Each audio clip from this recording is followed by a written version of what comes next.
Immortal అనే Hollywood movie తెలుగులో విశ్వరక్షకుడు అనే టైటిల్తో 11/11/11 రిలీజ్ అవుతుంది ఆంధ్రప్రదేశ్ అంతటా అన్ని థియేటర్స్లో. ఈ మూవీ బ్రోచర్స్ చూసి వైఎస్ జగన్మోహన్ రెడ్డి మంచి కాంప్లిమెంట్ ఇచ్చి బెస్ట్ విషెస్ తెలియపరిచారు. ఈ బ్రోచర్ని రాయచోటి ఎమ్మెల్యే శ్రీకాంత్ రెడ్డి, పోలవరం ఎమ్మెల్యే బాలరాజు గారు బ్రోచర్ని లాంచ్ చేశారు.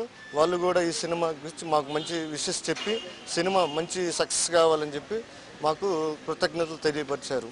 ఈ సినిమా అన్ని థియేటర్లలో మంచి జనాలు రంజింపజేస్తుందని ఆశిస్తూ